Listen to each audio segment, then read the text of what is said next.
नमस्कार, आप देख रहे हैं द हिंद 24 न्यूज और मैं हूं आपके साथ साक्षी। आई नजर डालते हैं आज की बड़ी खबरों की ओर। मुर्शिदाबाद जिले के भरतपुर 1 नंबर ब्लॉक के बाजेचोयातोर गांव में भारी जलफीती से हालात बेहद गंभीर हो गए हैं। मंगलवार शाम जल स्तर में अचानक वृद्धि के कारण ग्रामीणों की लगभग 4000 बीघा कृषि भूमि जलमग्न हो गई। स्थानीय ग्रामीणों ने माटी की बोरियों से अस्थायी रूप से एक बांध बनाने की कोशिश की थी, लेकिन पानी के तेज बहाव में वह बांध भी बह गया। परिणाम स्वरूप हजारों बीघा में लगी फसलें पानी में डूब गईं और किसानों की मेहनत पर पानी फिर गया। अब स्थिति यह है कि गांव के लोग केवल पक्की सड़कों के सहारे ही आना जाना कर पा रहे हैं और वह भी घुटनों तक पानी में चलकर। ग्रामीणों की चिंता बढ़ती जा रही है क्योंकि खेतों में लगी मौजूदा फसल पूरी तरह से नष्ट होने के कगार पर है। ग्रामीणों को डर है कि अगर जलस्तर इसी तरह बढ़ता रहा तो मिट्टी से बने उनके घर भी ढह सकते हैं।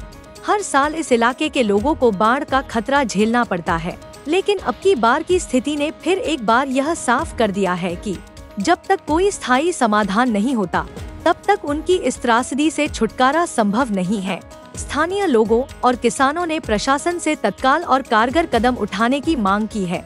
उनका कहना है कि अगर जल्द ही कोई ठोस उपाय नहीं किया गया तो आने वाले दिनों में हालात और भी भयावह हो सकते हैं।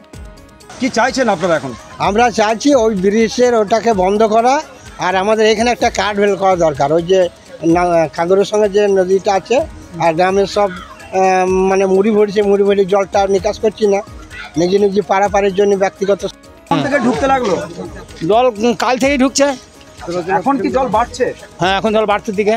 এইভাবে যদি জল বাড়তে থাকে কি অবস্থা হবে আপনাদের? আমাদের একবার মাটির ঘরগুলো ভেঙেও যাবে, এবার গ্রামে জল ঢুকিয়ে যাবে। এখন এখন মাঠ সব শেষ হয়ে গেল। রাস্তার উপর আপনারা বাঁধিয়ে রেখেছেন হ্যাঁ, জল আটকাবে মনে হচ্ছে? না, জল আটকাবে না। আপনারা কি চেষ্টা করেছিলেন বন্ধ? হ্যাঁ, আমরা যথেষ্ট চেষ্টা করছি, পারলেন না। না। আর কত বিঘা জমি মনে নষ্ট হবে মোটামুটি তা প্রায় 4000 বিঘে যাবে। কি লাগানো আছে সব? দাদা, এই যে বন্যা পরিস্থিতি আপনাদের যে দেখলাম ঢালায় রাস্তা ডুবে গেল, এটা কখন থেকে শুরু হয়েছে? এটা কালকে রাত্রে থেকে হয়েছে। কালকে রাতে থেকে শুরু হয়েছে? হ্যাঁ, কাল রাত্রে থেকে শুরু হয়েছে। জলটা কোথা থেকে আসছে? এটা মোরাক্ষী জল। হ্যাঁ, কিভাবে আসছে? মোরাক্ষী জলটা আমাদের ওই যে 74 থেকে যে ব্রিজটা করা হয়েছে ওইটার জন্য আমার মোটামুটি আজ 1000 বিঘে সম্পত্তির ধান ডুবে গেল। ওইটা যদি পুরোটা যদি ব্রিজটা না করে বাঁধিয়ে দিত, ওখানে ব্রিজের কোনো প্রয়োজন ছিল না। ওই জন্য আমাদের 1000 বিঘে সম্পত্তির ধান সব চলে গেল। এর জন্য আজকে জলের স্পিড কম? না, কালকে থেকে আজকে জলের স্পিডটা বেড়েছে। কালকে থেকে আজ জলের স্পিডটা আরো বেড়েছে। গ্রামে জল ঢুকেছে? হ্যাঁ, গ্রামে জল থেকে তো দেখতে পাচ্ছেন ঢুকে গিয়েছে। আর देखते रहिए द हिंद 24 न्यूज।